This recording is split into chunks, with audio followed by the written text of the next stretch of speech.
एक psychologist modelling में कैसे आई, ये जरा कहानी तो बताएं कि आखिर हुआ क्या था, किसने ऑफर कर दी थी कुछ जो है, आपने कहा कि छोड़ो डॉक्टरी क्या करनी है, हम मॉडलिंग की तरफ चलते हैं, इंडस्ट्री की तरफ चलते हैं, फिल्म्स में आते हैं, जिस तरह लोगों को कहानी तो बताएं कि हुआ क्या था।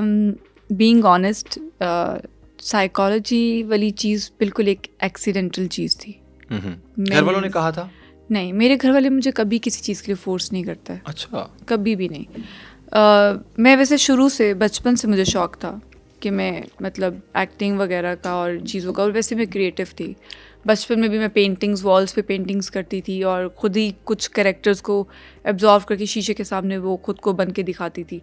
तो मतलब मुझे शौक़ था शुरू से। ठीक है। फिर जब मैं यूनिवर्सिटी आई तो वहाँ पे ड्रामास की शूट चल रही थी। एक जुदाई ड्रामा था, शूट हुआ था। अच्छा। एक और ड्रामा वहाँ पे शूट हुआ था। तो उनको कोई लड़की चाहिए थी फॉर अ नॉर्मल कैरेक्टर, अच्छा, for a side character, B role type. हाँ, कुछ ऐसा था, ये दोस्त का कैरेक्टर था। तो उन्होंने अप्रोच करना शुरू किया, क्योंकि यूनिवर्सिटी में भी मैं इन चीज़ों में पार्ट लेती थी, जैसे थिएटर हो जाता था, कुछ वॉक्स हो गई, सारी इस तरह की एक्टिविटीज़ में मैं पार्ट लेती थी। तो उन्होंने फ़ौरन मेरा नाम रिकमेंड कर दिया। मुझे कॉल आ गई कि यार आज जो ड्रामा शूट हो रहा है तो उसमें वो बुला रहे हैं। मैं गई, और जब मैं गई तो उन्होंने मुझे कहा कि आप करें, और अच्छा कैरेक्टर था बहुत। पर मुझे वो चीज़ कि नहीं, मैंने घर से नहीं पूछा हुआ, मतलब वो एक बना हुआ था ना। हाँ बिल्कुल। हाँ, तो मैंने उसको मिस कर दिया। अच्छा, मैं छोड़ दिया। पहली अपॉर्चुनिटी आई लाइफ में, और वो रीच चौधरी ने कहा कि नहीं बस, हाँ, अभी मैंने घर वालों से नहीं पूछा। क्योंकि मुझे घर से प्रेशर था कि तुम पढ़ने गई हो और तुम नहीं, ये नहीं करना, ये नहीं करना। दूसरी दफ़ा मैंने सोचा कि अब तो मैंने यही करना है। अब अपॉर्चुनिटी आए, घर वालों ने जिससे रोका है। हाँ, मुझे अगर कोई किसी चीज़ से रोक दे तो मुझे लगता है मैं उस जगह ज़्यादा अट्रैक्ट हो जाती हूँ।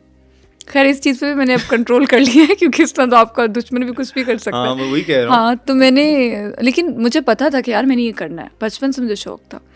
फिर अगली दफ़ा मैंने खुद ही, जिन लोगों ने मेरा पता किया था, मैंने खुद ही अप्रोच करना स्टार्ट किया। कुदरती तौर पे मुझे एक और प्रोजेक्ट ऑफर हो गया। मैंने कहा ये मैं नहीं छोड़ूंगी। मैंने घर में बताया ही नहीं। अच्छा, घर में पहली दफ़ा बताया ही नहीं कि बताया नहीं। मैंने कहा जब देखेंगे टीवी पे मैं कह दूंगी कोई नहीं शक्ल है, अगर चल गया तो मैं कहूँगी मैं हूँ। अच्छा। तो मैंने नहीं बताया। फिर उसके फ़ौरन बाद ही मैं मतलब मैं पढ़ती तो कम थी, मैंने बीच में ही काम स्टार्ट कर दिया था।